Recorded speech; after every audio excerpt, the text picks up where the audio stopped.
ಕಮಲಾಸನ್ನು ತಮಿಳು ಮೂಲದ ಒಬ್ಬ ಮಹಾನಟ.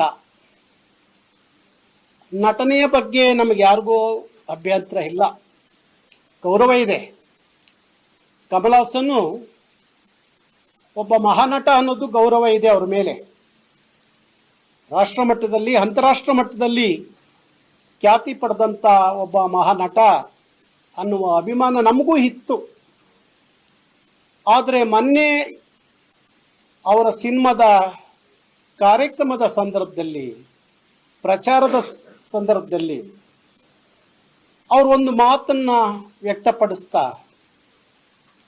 ಹೇಳಿದಂಥದ್ದು ಕನ್ನಡಿಗರನ್ನ ಕೆರಳಿಸುವ, ಕನ್ನಡಿಗರನ್ನ ಒಗ್ಗೂಡಿಸುವ, ಕನ್ನಡದ ವಿಚಾರಕ್ಕೆ ಬಂದರೆ ಅವನು ಯಾರೇ ಎಷ್ಟೇ ದೊಡ್ಡನಾದರೂ ಬಿಡಲ್ಲ ಅನ್ನುವ ರೀತಿಯಲ್ಲಿ ಒಂದು ರೀತಿಯಲ್ಲಿ ಪ್ರತಿಭಟಿಸುವಂಥ ಒಂದು ಸಂದರ್ಭಕ್ಕೆ ಕಮಲಾಸನ್ ಬಂದು ನಿಂತಿದ್ದಾರೆ. ಅವರು ಹೇಳಿದ ಮಾತು ತಮಿಳಿನಿಂದ ಕನ್ನಡ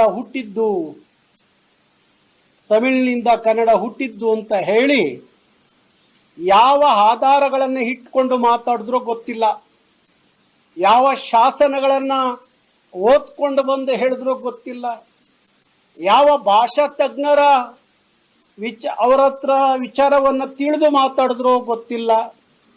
ಇದು ಯಾವೂ ಆಗದೆ, ಯಾವ ಆಧಾರಗಳೂ ಇಲ್ಲದೆ, ಯಾವ ಭಾಷಾ ತಜ್ಞರ ಜೊತೆ ಮಾತೂ ಆಡದೆ, ಯಾವ ಶಾಸನಗಳನ್ನು ನೋಡದೆ ಏಕಾಏಕಿ ತಮಿಳರನ್ನ ಹೋಲೈಸ್ಲಿಕ್ಕೋಸ್ಕರ ತಮಿಳಿನಿಂದ ಬಂದಂಥದ್ದು ಕನ್ನಡ, ತಮಿಳಿಂದ ಹುಟ್ಟಿದ್ದು ಕನ್ನಡ ಅನ್ನುವ ಭಾರಿ ದುರಹಂಕಾರದ, ದುರಾಭಿಮಾನದ ಹೇಳಿಕೆಯನ್ನು ಕೊಡ್ತಾರೆ. ಅವ್ರ ಭಾಷೆ ಬಗ್ಗೆ ಅವ್ರು ಎಷ್ಟು ಬೇಕಾದರೂ ಮಾತಾಡ್ಕೊಳ್ಳಿ, ನಮ್ಮ ಅಭ್ಯಂತರ ಇಲ್ಲ. ತಮಿಳು 10,000 ವರ್ಷದ ತಮಿಳಿಗೆ ಇತಿಹಾಸ ಇದೆ ಅಂತ ಹೇಳ್ಕೊಳ್ಳಿ. ಇಡೀ ಪ್ರಪಂಚದ ಮೊದಲನೆಯ ಸ್ಥಾನದಲ್ಲಿ ತಮಿಳು ಭಾಷೆ ಇದೆ ಅಂತ ಹೇಳ್ಕೊಳ್ಳಿ, ಏನಾರ ಹೇಳ್ಕೊಳ್ಳಿ ಕಮಲಾಸನ್, ನಮ್ಮ ಅಭ್ಯಂತರ ಇಲ್ಲ.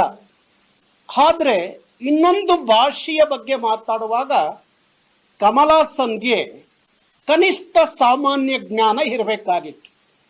ನನಗೆ ಆ ಭಾಷೆಯ ಇತಿಹಾಸ ಗೊತ್ತಿಲ್ಲ, ಇಲ್ಲ ಭಾಷಾ ತಜ್ಞನೂ ಅಲ್ಲ, ಇಲ್ಲ ರಾಜ್ಯದ ಇತಿಹಾಸ ತಜ್ಞನೂ ಅಲ್ಲ ಅಂತ ಇರುವಾಗ ನಾನು ಮಾತಾಡಬಾರದು ಅನ್ನೋ ಸಾಮಾನ್ಯದ ಅರಿವು ಅವನಿಗೆ ಇರಬೇಕಾಗಿತ್ತು ಕಮಲಾಸನ್ಗೆ.